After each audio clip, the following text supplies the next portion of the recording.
السلام علیکم ورحمۃ اللہ وبرکاتہ۔ مدینہ میں ایک ایسی مسجد بھی موجود ہے جہاں پر دو قبلے بالکل اپوزٹ سائڈز پہ موجود ہیں۔ اس مسجد کا نام ہے مسجد قبلہ تین، جس کا مطلب ہوتا ہے دو قبلوں والی مسجد۔ اس کا نام اس لیے یہ رکھا گیا کیونکہ مسلمان پہلے یروشلم کی طرف منہ کر کے نماز پڑھا کرتے تھے۔ مسلمانوں نے یروشلم کی طرف منہ کر کر تقریباً 16 مہینے تک نماز ادا کی، لیکن ایک دن نبی پاک صلی اللہ علیہ وآلہ وسلم ظہر کی نماز کی امامت کروا رہے تھے۔ ابھی 2 رکعت ہی پڑھی تھی کہ اللہ تعالیٰ نے وحی نازل فرمائی، اور اس میں نبی پاک صلی اللہ علیہ وآلہ وسلم کو اپنا قبلہ بیت المقدس سے ہٹا کر خانہ کعبہ کی طرف رخ بدلنے کے لیے کہا۔ تو آپ صلی اللہ علیہ وآلہ وسلم نے نماز کے دوران ہی خانہ کعبہ کی طرف اپنا منہ کر لیا۔ اس لیے اس مسجد کو مسجد قبلہ تین کہا جاتا ہے، یعنی 2 قبلوں والی مسجد۔ اس مسجد میں اب بھی 2 ممبر موجود ہیں، ایک خانہ کعبہ کی طرف اور ایک بیت المقدس کی طرف ہے۔ یہ تبدیلی قرآن میں اللہ کے حکم سے ہوئی۔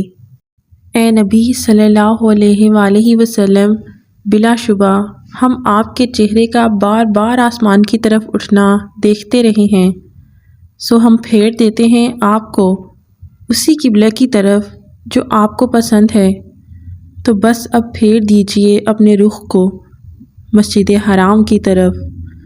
اور اے مسلمانوں، جہاں کہیں بھی تم ہو، آپ اپنا چہرہ نماز میں اسی کی طرف پھیرو۔ اور یہ لوگ جنہیں کتاب دی گئی تھی جانتے ہیں کہ یہ تحویل کعبہ کا حکم حق ہے ان کے پروردگار کی طرف سے، اور اللہ غافل نہیں ہے اس سے جو کر رہے ہیں۔ یعنی نبی پاک صلی اللہ علیہ وآلہ وسلم خود بھی چاہتے تھے کہ اللہ تعالیٰ تحویل کعبہ کا حکم نازل کرے۔ جب نبی پاک صلی اللہ علیہ وآلہ وسلم مکہ میں تھے تو وہ بیت اللہ کی طرف منہ کر کے نماز پڑھا کرتے تھے، لیکن جب مدینہ ہجرت کر گئے تو وہاں پر بیت المقدس کی طرف منہ کر کے نماز پڑھا کرتے تھے۔ اس طرح بیت المقدس کی طرف منہ کرنے سے بیت اللہ کی بیک سائڈ پہ آ جاتا تھا، اور یہ کیفیت نبی پاک صلی اللہ علیہ وآلہ وسلم کے لیے بہت شوق تھی۔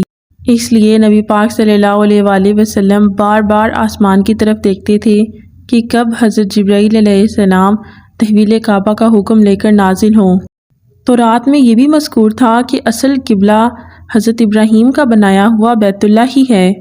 بیت المقدس کو تو حضرت ابراہیم علیہ السلام کے تقریباً 1000 سال بعد حضرت سلیمان علیہ السلام نے بنایا تھا، جسے ہیکل سلیمانی سے موسوم کیا جاتا ہے۔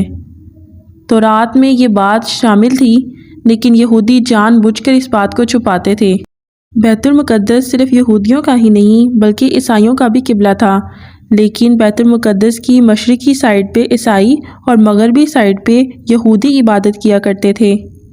اس مسجد کی تاریخ کا ایک دلچسپ پہلو یہ بھی ہے کہ کہا جاتا ہے کہ مسجد قبلہ تین مسلمانوں اور یہودیوں کے درمیان ایک مشہور جنگ کی جگہ بھی تھی، جو کہ اسلامی تاریخ میں موجود ہے۔ یہ مسجد مسلمانوں کے لیے ایک مقدس مقام کے طور پر قابل احترام بھی ہے، اس لیے دنیا بھر سے مسلمان اس مسجد کی زیارت کے لیے آتے ہیں اور نماز ادا کرتے ہیں۔